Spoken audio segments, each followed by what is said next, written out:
Okay, welcome everyone. Thank you so much for being here. I'm Amanda, the Senior Program Manager for She Should Run. We're so excited to bring you this webinar that's sponsored by Makers, Protecting Your Sanity in Our Democracy in 2024.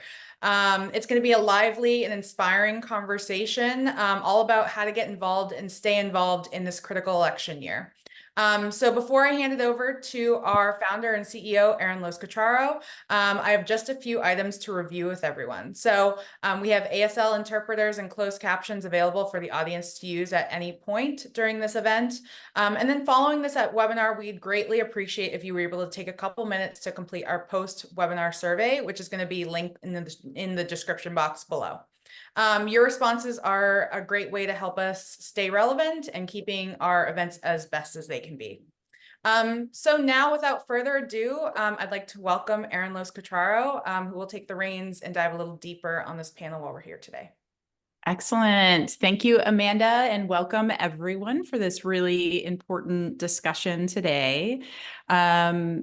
I think that I'm certain that everyone in attendance would agree that this is a crucial time for women, for a democracy for everyone.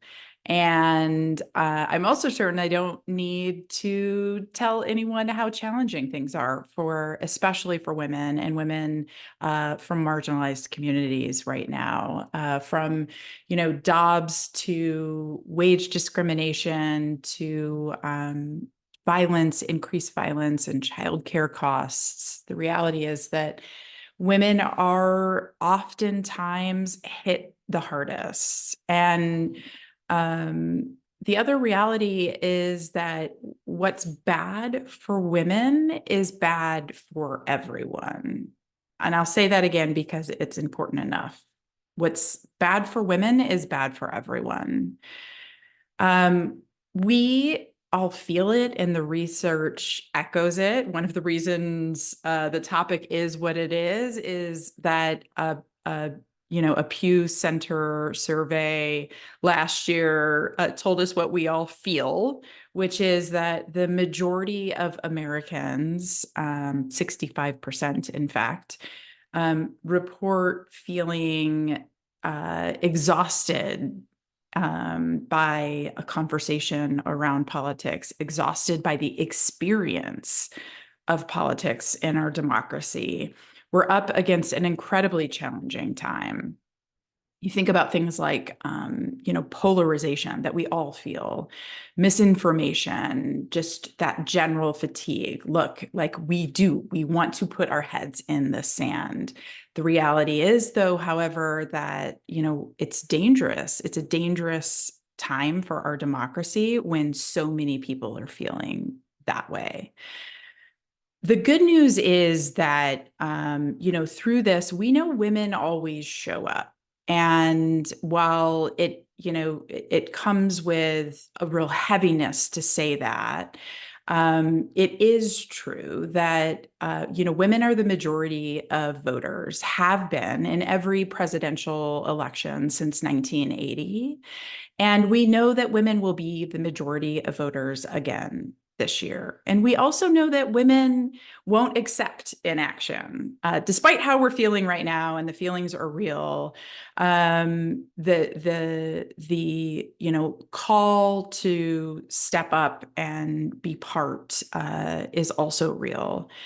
And that's why She Should Run is here. We're here to be a pivotal starting point for women to delve into leadership in their communities.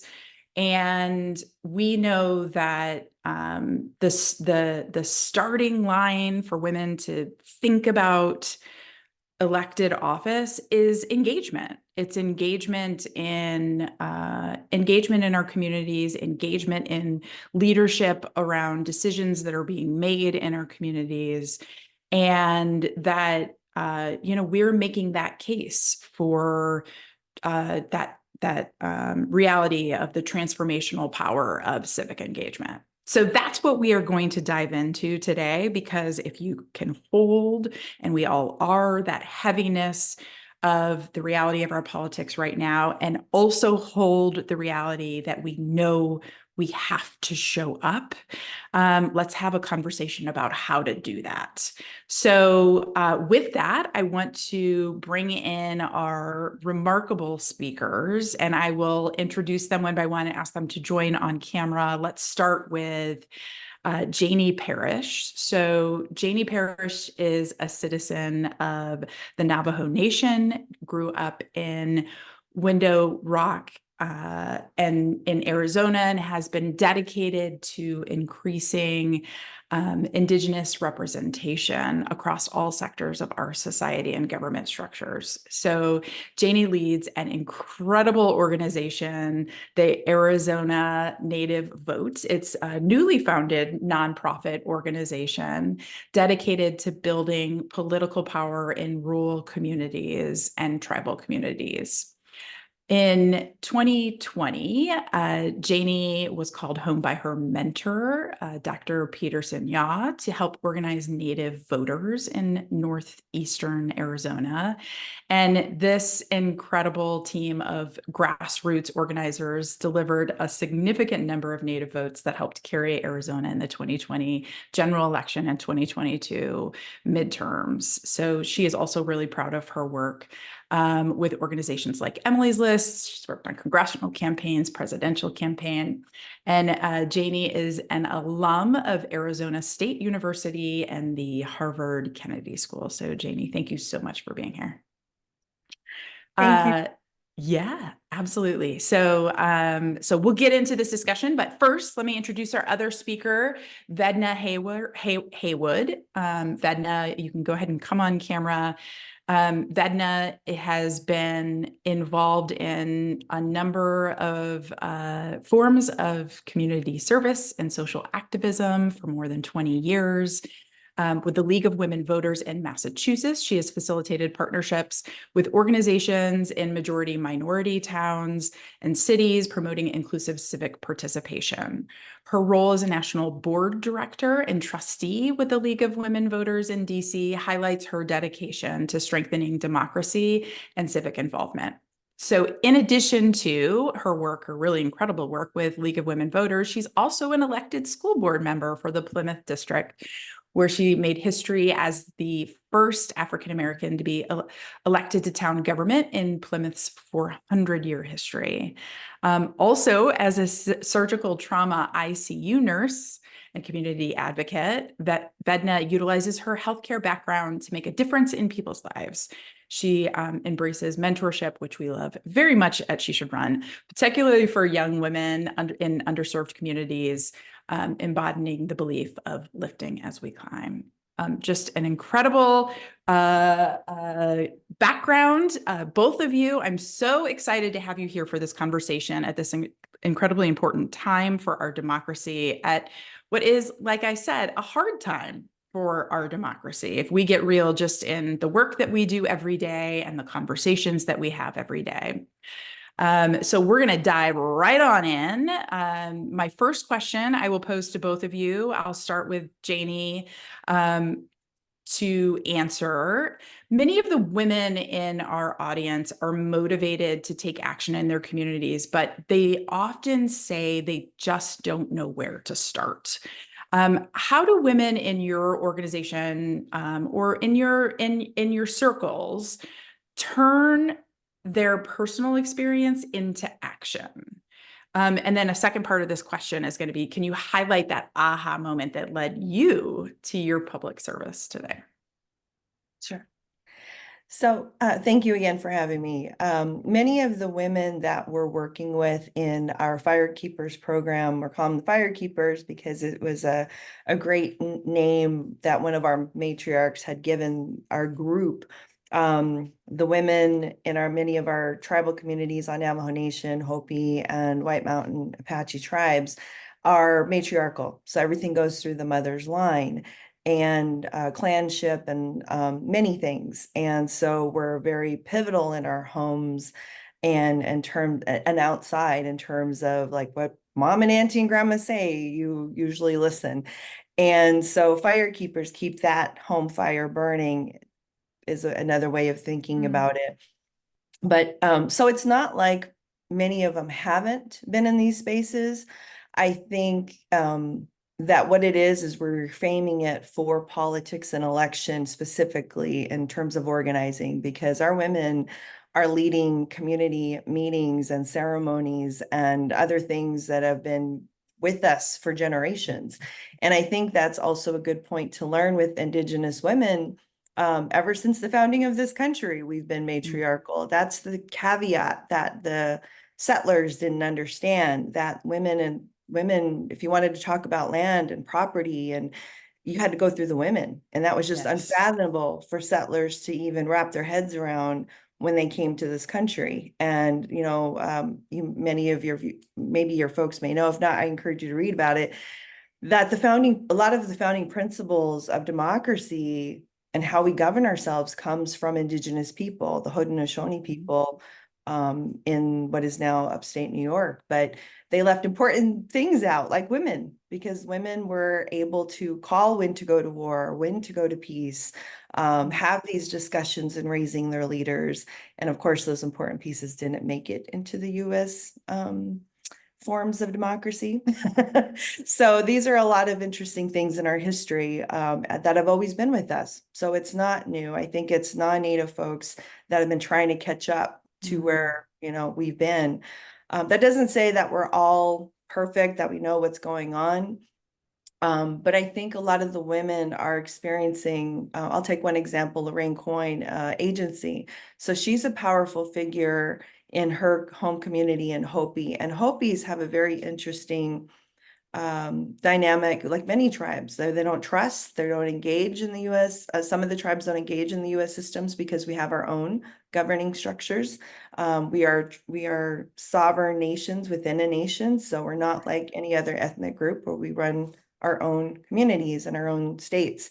But her grandfather's teachings, because they were so very traditional in their viewpoint of who they were, and the treatment of the US government, would not participate. She did not register to vote until she was in her 50s.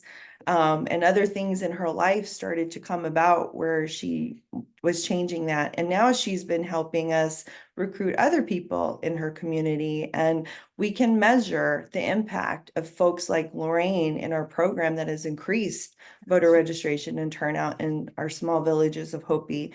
But we have women like her, Lucy Ben, who is retired, worked with DES, Department of Economic Security in our area, knows a lot of the moms of the families, and can speak to their experiences of struggle, of everyday struggle in rural areas and tribal areas. And so what they're now able to speak to is that day to day. So if you're having challenges with getting food or SNAP, or you need benefits, you're here at, they were at DES, she can talk to them about how that connects to their agency of policy, because policy has consequences and everything.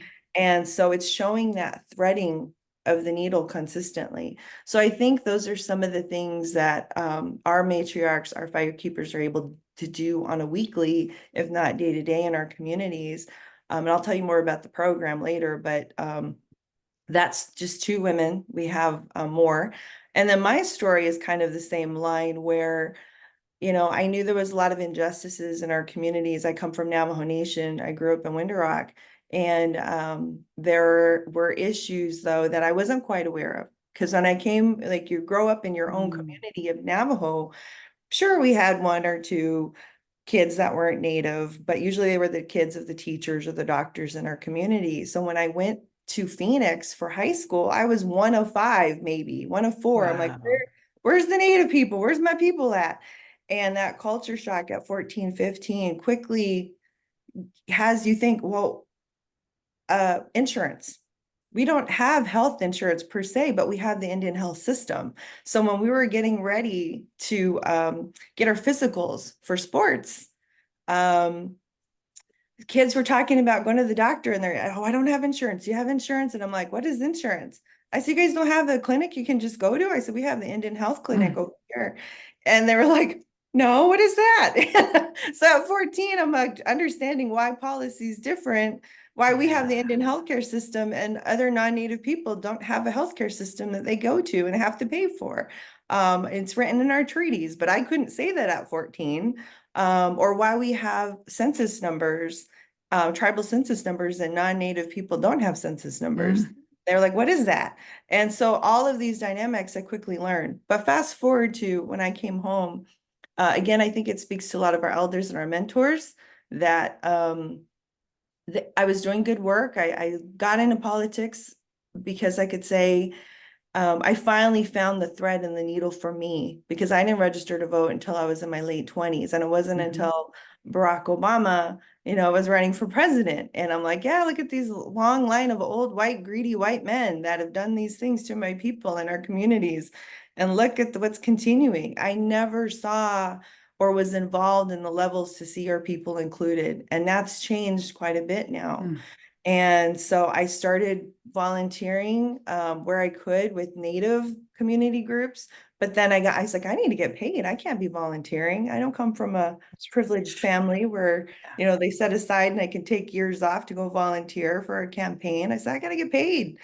And I worked on my first campaign to do that, to make phone calls, stuff, and learn the process.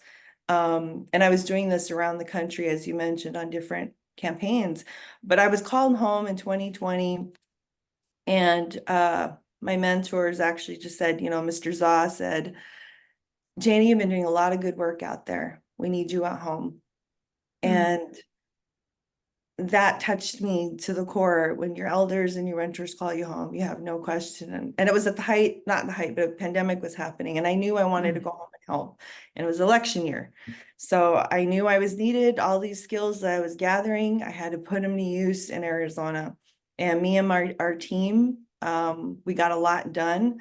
And we did it with a lot of barriers and challenges, because as we'll talk about, I'm sure, most parties or structures or just groups don't invest in our communities, don't invest in Black and Brown communities. And there's no one else to step up. Or we could keep waiting, but we had to do it. So our crew of Native and Indigenous, mostly women, like many generations before, rolled up our sleeves and got to work. And we started in 2020, laid the groundwork. And we extended our work from party structure to, I've left that party structure and I'm now running Arizona Native Vote. So we've had history, and we're bringing a lot of those good strategies and the playbooks that we've written up with us here with Arizona Native Vote, because we still have a lot of work to do. So that's where we're at. Thank you. Thank you for sharing. And, the themes that you're sharing around lived experience and, bringing that into community, bringing that to others so that, we can open up opportunities for others, and also that importance of mentorship and, sort of being called to show up for others is just incredible. Thank you for the work that you're doing. Vedna, I'd like to turn the same question to you. How are you seeing the women that you work with in so many different capacities turn their experiences into action? And, what was that aha moment for you to do the same? So what I've noticed, like in terms of the motivations driving women within our organization, they're quite diverse. They're quite like multifaceted. So some, especially within the league, they're influenced by like familial connections. So there was this exposure through their mothers, their aunts, being part of this organization.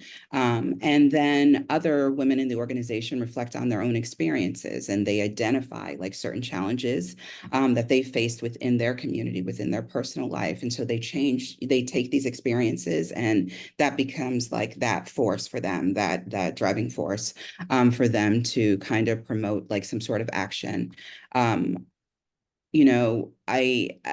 Amongst the women that I have encountered, so when I started in the league, I started within my local league.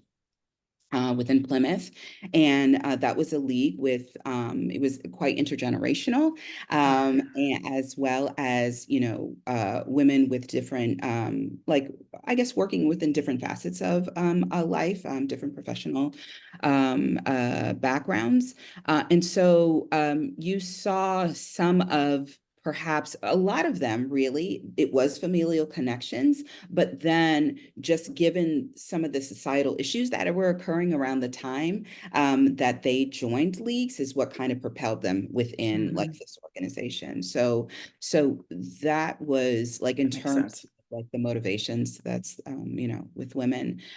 For me, my journey, I've had like numerous like aha moments that have profoundly impacted my perspective.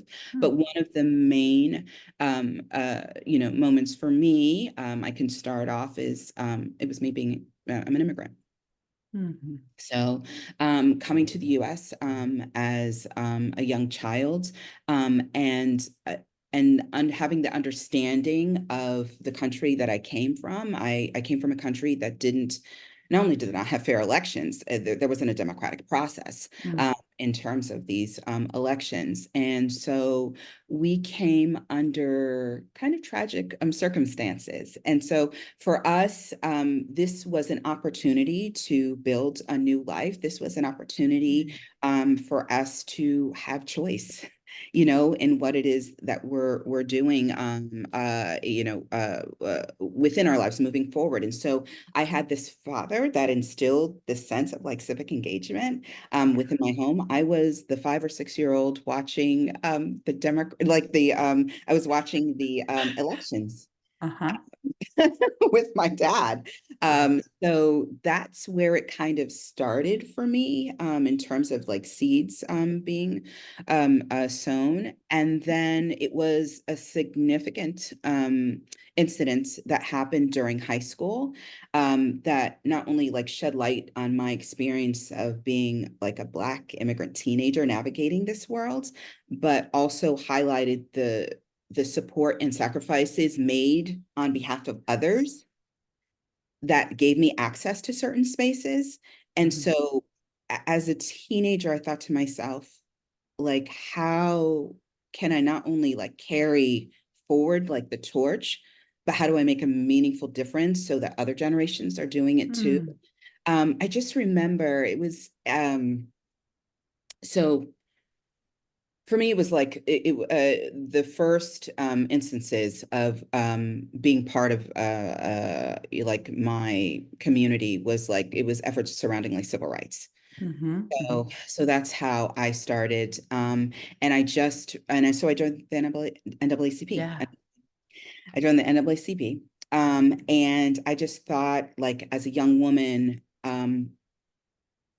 like just having this realization that lives were lost so that I could navigate this world, that others could navigate this world as we do, you know, and so thinking of the amendments to our Constitution and how those were, you know,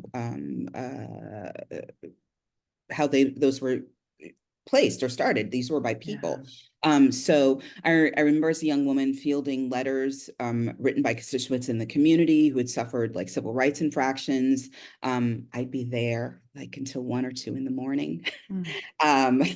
And so just for me, that was like the beginning as a woman, like running for office.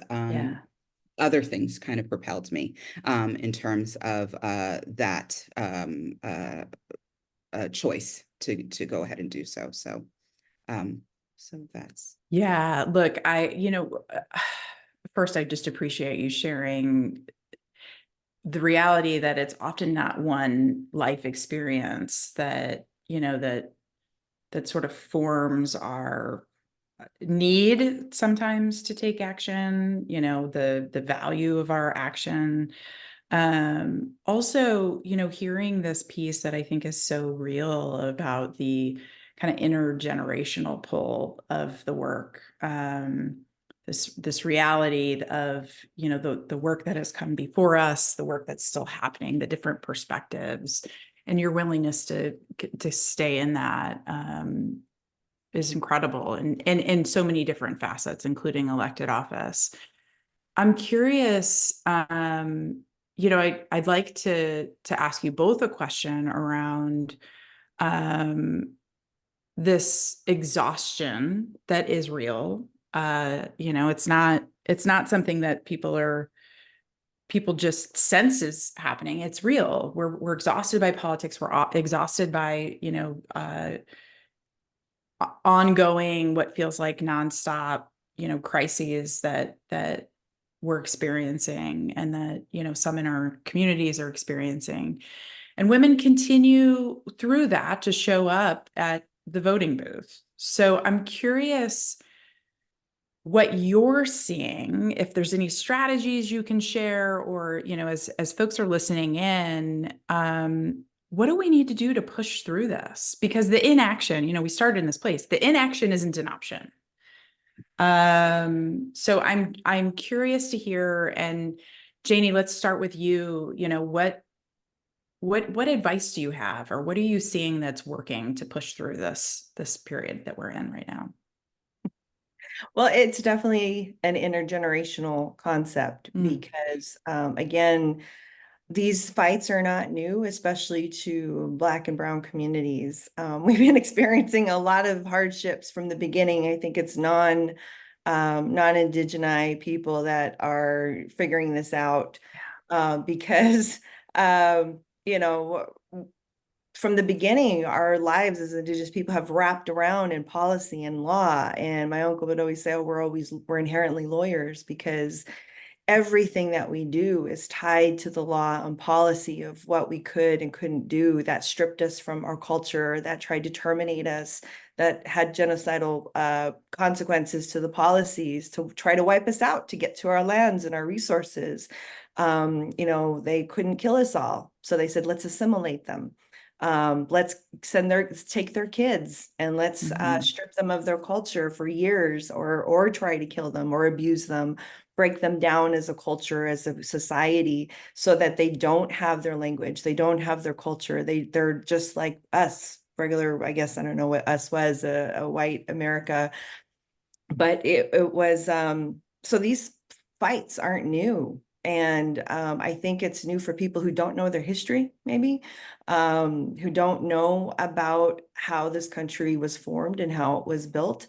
And that was intentional, right? K through 12 studies are under attack in colleges for a reason. Books are under attack for a reason, because we're teaching our own history and why things are the way they are. And I didn't get that explicitly until I was probably in my teenager years. And it wasn't from my white teachers. It was from my Native teachers and mentors who said, read this book. Do you know who Vine Delorier is? Do you know who Annie Wanika is? These are people and figures in our community who fought for our freedoms, for our land backs, for our culture.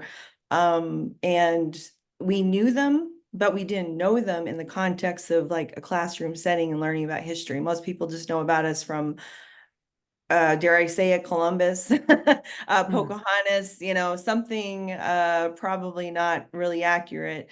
And I think for us is very much the invisible factor. I mean, I remember when I was about 17, there was a high school program at the Heard Museum that I was a part of. And they trained us to give tours, all Native arts culture. It was great. And I learned more about other tribes in the state of Arizona than I had before. We have 22, by the way, but there are 575 of us around the US. And I remember a visitor coming in and saying, this is so wonderful. We thought the United States government killed you guys all. This is amazing. And I was like, no, I'm here. We're here. You're here in this museum. I just gave you the tour. I didn't know how to answer that. And this was only in 1998 or so, but like I said, these struggles are not new, right? We can take the abortion issue right now. And our communities have always had a form of bodily autonomy and a way to say we're pregnant, or we don't want to be pregnant, or we don't want to have a family, prior to Western medicine as well. And so it's sovereignty over ourselves in the context of Indigenous policies of to right to land, to right to water, to right to live, and so many other things. And now it's rights over our bodies. But I think that that's what fuels us. And we were taught that from the generational struggles of like people like my mother. I know the crap she went through growing up as a Native woman with little to no rights. She was born in the mid-40s, 1940s, and just knowing her story. And it took me years, though, to learn her story bit by bit, because she's not going to tell me all the trauma and the struggles from my aunties, from my grandmas. And I knew, and I went to school, right? And I learned, and I could see the connection of policy impacting our communities when when my parents were products of boarding school. They were forced not to speak now, but they were punished for speaking our language. And these were federal Indian boarding schools that were put in place. The more US people, thankfully, are learning about it. But there are policies that are really jacked in our own country to our own people, that if people don't learn, history will repeat itself. Right. But these are the That's things right. that I find. That's me, and I think most of our women that know our history, or that have that connection and can see the connection of law and policy and racism and all of these things and discrimination. That's what's fueling us. Yes. And that's always fueled us. It's just, yeah, some of our grandmas are getting tired and they deserve to have a rest. So now it's up to every next generation to keep on that fight. And so my direct connection now in 2004, it's not disconnected from my great grandmothers who were able to leave and run back from Fort Sumner, New Mexico to our homelands in Navajo, because the federal government imprisoned my people for 4 years from 1864 to 1868. And they tried to kill us all. They tried to move us all to Oklahoma. That didn't work. We survived. And so knowing these stories, and it doesn't have to be, my story, but your stories, everyone has to find this story, this connection, and it has to fuel you and it has to move you. Otherwise, the inaction, the not voting, that is still a choice. That's a choice to do nothing. And so I think that's what our intergenerational connection is with our firekeepers. And now with our Indigenous democracy classes and working in the schools with our young people, we're actively trying to find a way to connect so that the next torch, the fire keeps getting passed on, because these are not going to go away. My grandparents, we were not even citizens in our own country until 1924. We didn't even get the right to vote until 1948, but that still didn't solidify our rights until the 1965 Act. I mean, it's constant struggle. Yes. But if you let it bog you down, this is the other thing I think that's the beauty of a lot of our Black and Brown communities is we have ways, we have our songs, we have our prayers, we have our culture, we have our humor, we have our things that keep us going.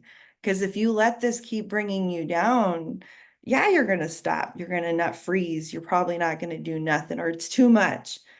But I feel like this is the thing where unfortunately, a lot of our communities who've been through so much stuff is where we also find our strength.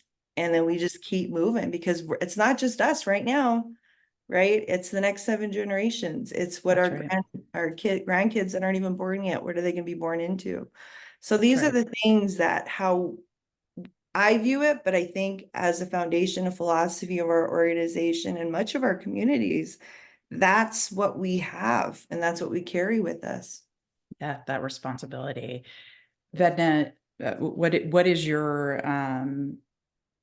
how are you approaching these conversations and the general especially something that Jaynie said that is real, which is not voting is an option, of course it is, but obviously we stand to benefit from all voices participating. I'm curious what your perspective is and what your advice is right now. So for me is, coming from like the healthcare background, so always acknowledging those feelings of exhaustion, validating those feelings of disillusionment. We all have them in times in our lives, but then, as Jaynie has mentioned, is saying focus and rooted in certain like shared values that we have as citizens here in the United States, you know, as people living here in the United States, and trying to identify what that is for people. You know, for me, once again, this healthcare background, so affordable healthcare, you know, at the school board issue, quality education, you know, for me, Mhm. the social justice aspects, civil rights. So and seeing how that can somehow your engagement aligns with these values that people do carry, and an aspiration for just a better future. Also knowing your history, just knowing like your history. I think to myself, having this ability to have my foot in two worlds in a sense, in the fact that I came from another country, and knowing that I came from a country that fought not only for their freedom to be seen and valued as human beings, but as, you know, as a sovereign nation, and then understanding that history, that it's continued. I know that, you know, I learned quite recently, probably in the past 2 or 3 years, that we had our own version in my country. I'm originally from Haiti. So in my country, we had our own version of like a League of Women Voters. And so in the 1940s, women fought for the right to vote and were able to attain it in the mid 1950s. And so I transposed that with the experience of like living here in the United States, and just highlighting the importance of like participating, Yes. you know, really truly participating within your community, whatever that looks like. You know, it doesn't have to be these like grandiose kind of steps, but certainly, you know, taking this piece of, okay, what are my shared values? What is, you know, what is the thing that, you know, I would like to not only impart in the next generation, but improve in this one, and seeing what you can do in terms of participating within your community, and always like empowering through education. I am constantly you know, keeping myself up in terms of you know, in information, true information. It's a Right. very difficult time in terms of this disinformation. So, you know, tempting to seek resources that actually give you accurate information. Yeah, so that's how I kind of attempt. Yeah, incredible and so important. I do think this world that we're living in of that's chock full of misinformation is so important to figure out how to navigate, to help others figure out how to navigate. If you know, if you're willing to share in that, is an incredible way for us to use the power that we have. Um, I have to ask the question of you, Vedna, and then we'll sort of move into closing. A number of individuals listening who are part of She Should Run's community are likely themselves thinking about running for office. So our work is really rooted in creating the space for women from all walks of life to be able to, you know, safely think about their options for elected leadership. And if not for them, for someone else, creating those moments for you as an elected official. I'm just curious what advice you would have for, you know, the woman who is not ready yet, is thinking about it, is, you know, getting more engaged in her community, is figuring out the best ways to show up.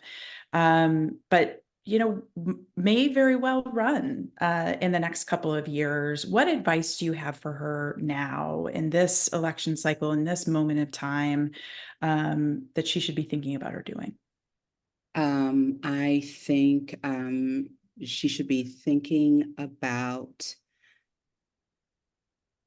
like identifying some of these, some of your values, some of these shared Yeah. values that people have, like identifying some of your whys, as Yes. to, you know, what your why is the thing that propels and also sustains, in terms of Mhm. the work, getting out there and beginning to actually actively listen, to some of the your community members, and like soliciting like feedback, Yes. trying to get some different perspectives, not necessarily focusing on not being siloed, and or narrow in your like focus. I found that when I was running, I was listening to both sides. I think, you know, in or several sides, I'll say several sides. One of the things that I think that healthcare affords me is that you don't get to pick and choose your Yes. patient. Okay. So in that Mm. you are caring for everyone, any and everyone. And so that allows me to kind of, you know, shut off some of those voices that you have kind of inherently have, and just in terms of your work and your perspectives, and making sure that you are listening to everyone. Trying to, you know, having this sense of collaboration in terms of some of the work. Yeah, so that's I guess some of this in terms of like, if you're thinking about running for office, what are the things that you're doing? I have always, I would say from the age of 16 or 17 years old, have always been a part of my community in some way.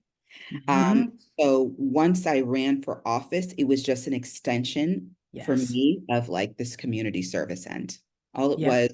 was just kind of almost like elevating this in a certain way. So it's beginning to, you know, just some of that foundational work.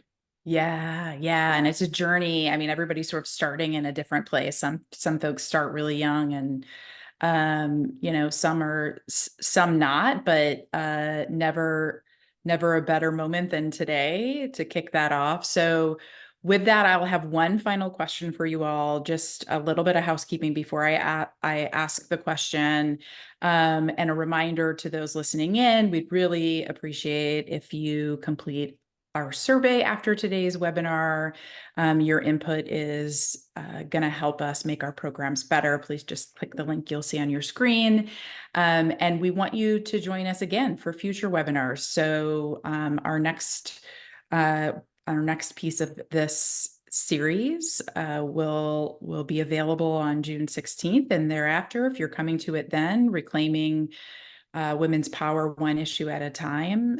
You can subscribe to us here on YouTube. We'll make sure that you're notified when that comes online.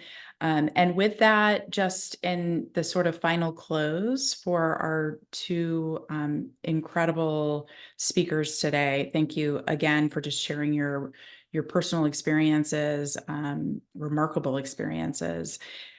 I'm curious, what is one thing that you would encourage members of our audience to do or to think about doing in the near term that will have an impact on her community? And that may be in the form of a resource or or words of advice that you have. Why don't we, Jaynie, why don't you kick us off?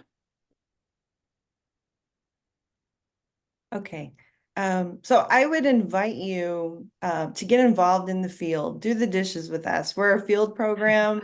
We're out in the communities. And if you haven't had that experience yet, you know, come and do some good things with us. And I love the analogy of extended community service, because that's what it is. Sometimes it doesn't always have to be a conversation around voting or election. Sometimes it's really doing helpful community organizing, and then it lends itself to other conversations. That's what we find in the field. Because sometimes, you know, when they say it, I've heard it takes X many times for women to be asked to run. Well, sometimes it takes X many times for voters to vote. So That is right.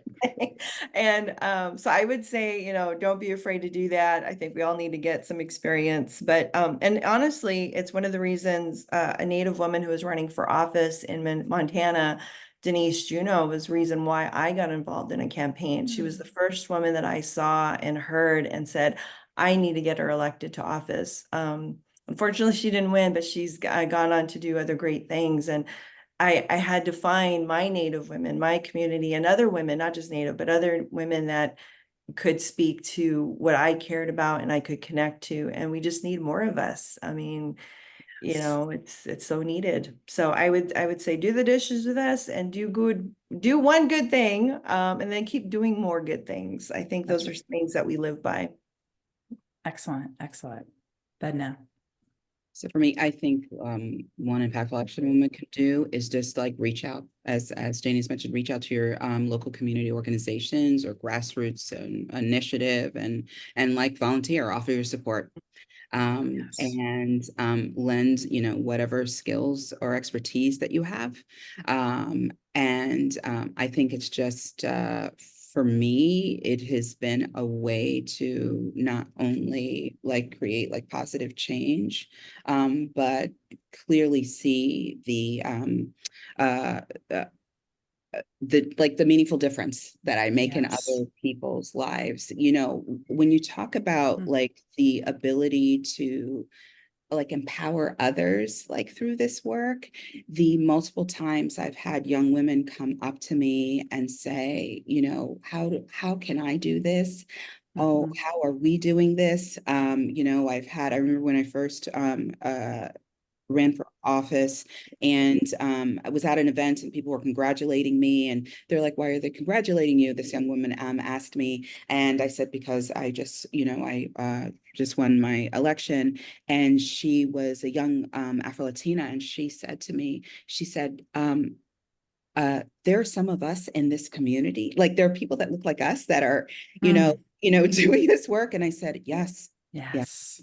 we can all do this work. This is a collective effort. So it's I would say just reaching out to your local organizations and really diving into the work. And obviously in terms of the league, always going to Yes. the women voters, we are a nonpartisan organization.